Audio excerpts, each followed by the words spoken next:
I'm a Congo. When we look at that day, when we look at the heroic actions of a Eugene Goodman, and when you listen to these cowardly, and yes, I'm calling them cowards because that's who they are.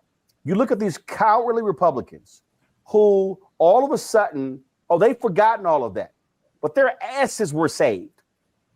They were saved by these cops. They were saved by these officers who put it online. Again, I remember there was a reporter who was shooting the video when Eugene Goodman stopped these people from turning down that hallway. They were that close to breaching the United States Senate. And here's a crazy thing. In 2023, here's a crazy thing. I need everybody listening to me to understand what I'm saying. In 2023, Congress passed a bill honoring the Capitol police officers, honoring them, and ordering a plaque to be placed in the Capitol. Republicans on Congo have yet to allow it to be installed. And in fact, today, Speaker Mike Johnson was asked about that, and he simply turned and walked away. These Republicans are shameful. They are cowards. They're despicable. They don't support law enforcement.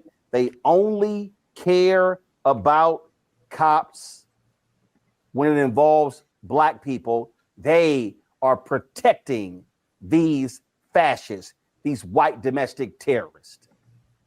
And I don't think anybody ran faster than Josh Hawley that day. I mean, the world saw this. And really, when it comes down to it, going to your last point about their lack of respect for the Capitol police officers, they don't respect law enforcement at all. They talk about where to defund the police people. How many times have they talked about defunding the FBI, the CIA, the ATF, all of these organizations? They don't care, like you said, until it suits them. And when it comes down to it, the fact that they cannot honor these Capitol police officers and the trauma that they endured and the trauma they continue to endure. And now they're going to possibly, you can be rest assured, Roland, that some of these guys who Trump are going to pardon are going to come back to the Capitol. They're not going to be banned. They're going to walk through that place. And wait a minute, I'm Congo. One guy, wait a minute.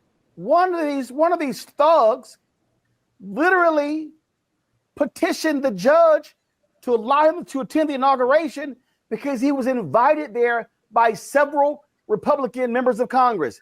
They invited one of these thugs to attend the inauguration, and the judge was like, that ain't happening.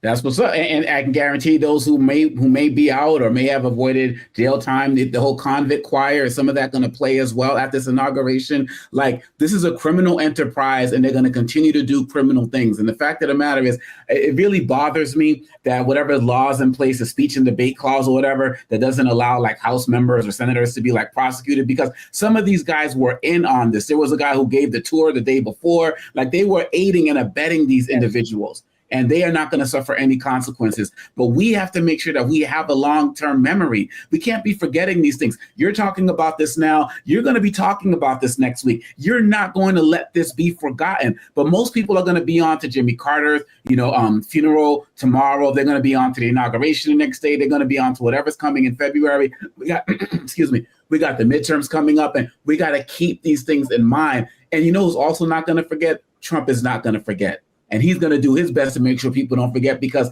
he is obsessed with getting a proper narrative that's going to suit his ego. But if we continue to tell this story, we can help change the tide in 2026 when the midterms come up. And that's why I'm so happy with what you're doing tonight, Roland, because you're hitting it in a way that no other network that I've watched today has been doing.